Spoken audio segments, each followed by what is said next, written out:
नमस्कार दोस्तों, आप सभी का स्वागत है मेरे YouTube चैनल पर। आज हम इस वीडियो में देखेंगे DSSB के एग्ज़ाम में पूछे गए प्रीवियस ईयर क्वेश्चन पेपर को, जो कि असिस्टेंट टीचर प्राइमरी का है, जिसका एग्ज़ाम 16/3/2022 को हुआ था। सेकेंड शिफ्ट का पेपर है। जनरल हिंदी के क्वेश्चन को हम इस वीडियो में देखेंगे। तो चलिए स्टार्ट करते हैं बिना देरी किए। पहला जो हमारा क्वेश्चन है, निम्नलिखित विराम चिन्हों में से कौन सा विवरण चिन्ह है। तो विवरण चिन्ह जो होता है वो कुछ इस टाइप का होता है, ठीक है। इसलिए option number D right answer है। अगला क्वेश्चन देखते हैं हम। क्वेश्चन नंबर 2 है, आरसी और आरसी दो शब्द युग्म है, इसका मतलब बताना है। तो इस आरसी का मतलब क्या होता है, यहाँ पे जो पहला वाला जो आरसी है इसका मतलब क्या है, वेद संबंधी, और इस आरसी का मतलब होता है आईना, ठीक है। तो एक कहावत भी है, हाथ कंगन को आरसी क्या, पढ़े लिखे को फारसी क्या। तो वही आरसी यहाँ पे है। आरसी मतलब आईना है और एक आरसी मतलब वेद संबंधी। Option number A right answer है। अगला क्वेश्चन देखते हैं हम। क्वेश्चन नंबर 3, इस वाक्य में परिमाणवाचक विशेषण आपको देखना है कि कौन सा है। मुझे सूट के लिए 4 मीटर कपड़ा चाहिए। परिमाणवाचक मतलब क्या होता है, जिस वाक्य में अगर जिस शब्द से मापे तौले जाने वाली वस्तु का बोध हो उसे हम परिमाणवाचक बोलते हैं। तो यहाँ पे हमारा 4 मीटर जो है, तो इसमें माप का बोध हो रहा है, इसलिए option number B right answer है। अगला क्वेश्चन देखते हैं हम। क्वेश्चन नंबर 4, दिए गए वाक्य का कारक ज्ञात करें। इसमें कारक देखना है। कारक 8 होते हैं और सभी कारक की विभक्तियाँ आपको याद रखनी है। पहला जो कारक है, कर्ता ने कर्म को करण से संप्रदान को के लिए अपादान से संबंध का के की अधिकरण में पर संबोधन हे अजी अरे ओ, तो ये जितने भी है ना संबोधन है, तो यहाँ पे आपको संबोधन ही पूछा गया। देखो, ए रमेश यहाँ आओ, तो ए रमेश यहाँ पर संबोधन करके बुलाया गया उसे, रमेश को, तो इसलिए संबोधन हो जाएगा कारक। Option number B right answer है। अगला क्वेश्चन देखते हैं हम। यहाँ पे मुहावरा आपसे पूछा गया है कि मुहावरे का अर्थ बताओ। तो जो यहाँ मुहावरा दिया है, गले का हार होना मतलब अत्यंत प्रिय होना होता है। ऑप्शन नंबर बी, क्योंकि अगर कोई भी वस्तु आपकी बहुत ही प्यारी होती है, प्रिय होती है, तो आप उसे अपने गले का हार समझते हैं कि मतलब वो मेरे गले का हार है, मतलब बहुत ही प्यारा है मेरे लिए, ठीक है। Option number B right answer है। अगला क्वेश्चन देखते हैं। यहाँ पे है कि दिए गए शब्द का पर्यायवाची देखना है। पर्यायवाची की हम जब बात करते हैं तो यहाँ पर रक्त का पर्यायवाची पूछा गया कि रक्त का पर्यायवाची क्या होगा, लहू, तो ये तो सभी को पता है। और भी क्या हो सकता है पर्यायवाची, खून होगा, ठीक है।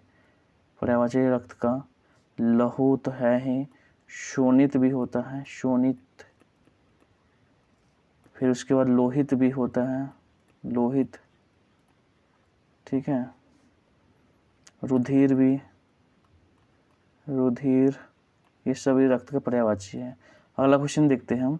क्वेश्चन नंबर 7, कल्पित का विलोम पूछा गया है। तो कल्पित का विलोम यथार्थ होता है। Option number D right answer है। अगला क्वेश्चन देखो, निम्नलिखित वाक्यों में संयुक्त वाक्य क्या है। तो संयुक्त वाक्य, अब देखो, जो दो शब्दों को जोड़ता है, ठीक है, दो शब्दों में और है, मतलब दो शब्दों नहीं, मतलब दो वाक्यों को जोड़ता है। तो यहाँ पे और है, दो वाक्यों को जोड़ा जा रहा है, ठीक है। जैसे ही वैसे ही इसे तो मिश्र वाक्य हो गया, तो उसके बोलने से वो चला गया, तो वाला भी हमारा क्या है, मिश्र वाक्य है। बोलने से चला गया, तो ये तो हमारा सरल वाक्य हो गया, ठीक है। तो option number D right answer है। आपसे पूछा गया संयुक्त वाक्य, ठीक है। इसका मैंने ट्रिक भी बताया है, आप पिछला वीडियो जाकर देखेंगे तो उसमें समझ में आ जाएगा कि कौन सा आपका मिश्र वाक्य है और कौन सा संयुक्त वाक्य है, ठीक है। अगला क्वेश्चन देखते हैं हम। क्वेश्चन नंबर 9, बच्चे वही कहानियां सुनेंगे जो सच है। इसमें कौन सा संबंधवाचक सर्वनाम है। बच्चे वही कहानी सुनेंगे, तो यहाँ पे वही है जो, मतलब संबंध इसी में बताया गया, संबंधवाचक सर्वनाम वही और जो, ठीक है। यहाँ पे अगला देखो, दिए गए शब्दों को सही तत्सम तद्भव ज्ञात कीजिए। तो सही तत्सम तद्भव, यहाँ पे कंठ है तो कट, हालांकि ये गलत है हमारा,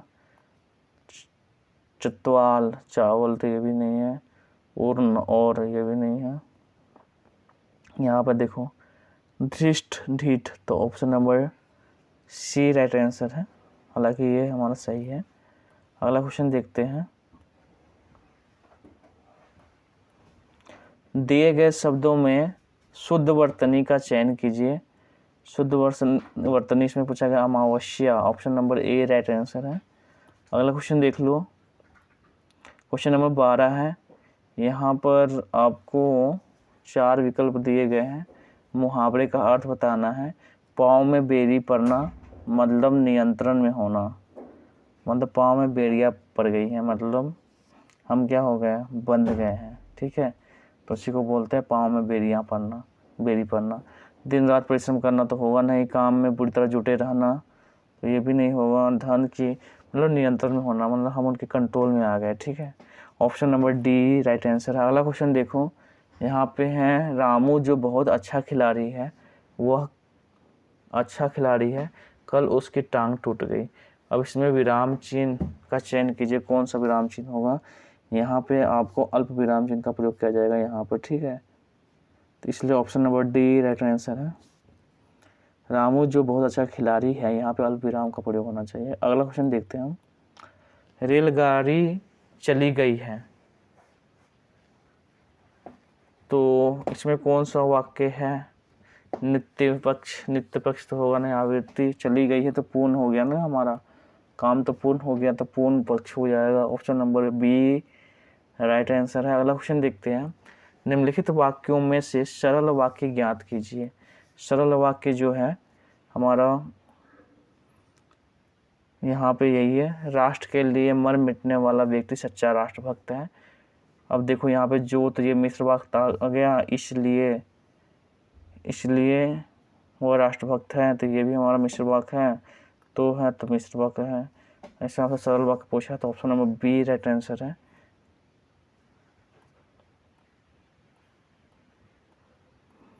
अब देखो यहाँ पे कम्प्रीहेंशन है, कम्प्रीहेंशन जो कि आपको पढ़ कर उत्तर देना होता है, तो इसमें आप इसे पढ़ेंगे अच्छे से। हम ईंधन पर निर्भर हैं। ईंधन वह चीज़ है जिससे ऊर्जा का उत्पादन होता है। ऊर्जा का सबसे बड़ा स्रोत ईंधन है, ठीक है, जो कि सिर्फ एक बार प्रयोग में लाया जा सकता है और यह हमारे आसपास सीमित मात्रा में है। ईंधन आज के समय में हमारे लिए बहुत ही उपयोगी है। पेट्रोलियम द्रव एवं कोयला ईंधन के मुख्य स्रोत है। यह ऊर्जा प्राप्त करने का सबसे बड़ा साधन है। ईंधन को उसे गुणों और उनके उत्पादनों के तरीके के आधार पर विभिन्न श्रेणियों में विभाजित किया जाता है। कुछ ईंधन रासायनिक ईंधन के तहत आते हैं, तो कुछ परमाणु ईंधन के रूप में वर्गीकृत किया गया है। इनमें कुछ ठोस है तो कुछ तरल है और कुछ गैसीय हैं। इन्हें जीवाश्म ईंधन या जैव ईंधन के आधार पर अलग अलग माना जाता है। इन सब के अलावा भी एक और आधार है जिस पर इन्हें विभाजित किया गया है, और यह है कि नवीकरणीय और अनवीकरणीय ईंधन। हमारे जीवन को चलाने के लिए भोजन एक ईंधन की भांति काम करता है। पेट्रोलियम और प्राकृतिक गैस मंत्रालय के सचिव एम कुटी ने इस अभियान की शुरुआत की। कुटी ने अपने संबोधन में पेट्रोलियम उत्पादों के महत्व और ईंधन की बचत पर जोर दिया। इस प्रतियोगिता में देश के सभी शिक्षा बोर्डों से 1.48 करोड़ से ज़्यादा बच्चों ने भाग लिया। वाहनों के उचित उपयोग से ईंधन का संरक्षण किया जा सकता है। ईंधन की बचत करना उतना ही महत्वपूर्ण है जितना कि ईंधन का उत्पादन। अब ये आपका पूरा गद्यांश था, इसको आपने पढ़ा। अब यहाँ पे उत्तर देना है आपको, किसके द्वारा इस अभियान की शुरुआत की गई। तो यहाँ पे ऑप्शन नंबर तो हमारा था एम, अभी हमने देखा एम कुटी जो थे हमारे, जो कि पेट्रोलियम प्राकृतिक गैस मंत्रालय के सचिव है, उनके द्वारा इस अभियान की शुरुआत की गई। तो option number C right answer है। अगला क्वेश्चन देखते हैं। इस प्रतियोगिता में कितने बच्चों ने भाग लिया, तो यहाँ पर लिखा था 1.48 करोड़ से अधिक। Option number A right answer है। अगला क्वेश्चन देखो यहाँ पे, ईंधन का मुख्य स्रोत क्या है? पेट्रोलियम और कोयला। हमने देखा था, अभी लगाया था यहाँ पे कि जो पेट्रोलियम और कोयला है, यहाँ पे देखो पेट्रोलियम द्रव कोयला इसके मुख्य स्रोत है, तो मुख्य स्रोत हो गए। अगला क्वेश्चन देखते हैं, ईंधन से किसका उत्पादन होता है? ऊर्जा का होता है। Option number B right answer है। अगला क्वेश्चन देखो, क्वेश्चन नंबर 20, लास्ट क्वेश्चन है हमारा ये, उपयुक्त गद्यांश का उपयुक्त शीर्षक क्या होगा? ईंधनों का संरक्षण, रासायनिक ईंधन, ईंधन असीमित मात्रा में उपलब्धता, ईंधन का उत्पादन।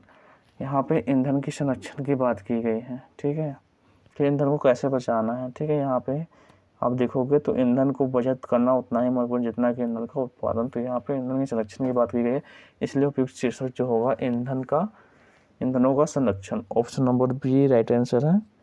तो ये जितने भी 20 क्वेश्चन थे आपके कंप्लीट हो गए। आई होप वीडियो आपको अच्छा लगा होगा। अगर वीडियो अच्छा लगा तो लाइक करिए, सब्सक्राइब करिए, शेयर करिए। मिलते हैं नेक्स्ट वीडियो में। और एक बात मैं आपको बताना चाहता हूँ कि कल से हम एक और वीडियो का सीरीज स्टार्ट करने वाले हैं, जो कि एनसीईआरटी का होगा। और आपके जो जितने भी एनसीईआरटी हैं और एनसीईआरटी से अब तक जितने भी क्वेश्चन पूछे गए हैं, चाहे वो केवीएस में हो, DT+B में हो, एनवीएस में हो, EMRS में हो, या बिहार की जो टीचिंग एग्ज़ाम है BPSC TRE, उन सभी एग्ज़ाम में जितने भी क्वेश्चन आपके एनसीईआरटी से पूछे गए हैं, उन सभी को हम एक सीरीज चलाएंगे और उस सीरीज में पूरा कंप्लीट करा देंगे चैप्टर बाय चैप्टर कि इस चैप्टर से कितने क्वेश्चन पूछे गए हैं। जैसे क्लास 6 का अगर हम हिस्ट्री पढ़ा रहे हैं तो हिस्ट्री का में जो क्लास 6 का जो पहला चैप्टर है, उस चैप्टर से अब तक कितने क्वेश्चन पूछे गए हैं, उन सभी क्वेश्चन को जो प्रीवियस ईयर है हम एक जगह लाएंगे और उस पूरे प्रीवियस ईयर को करा देंगे आपको, ठीक है। तो कल से आप उसको भी थोड़ा अटेंड करेंगे। तो मिलते हैं नेक्स्ट वीडियो में। आज वीडियो में इतना ही। जय हिंद, जय भारत।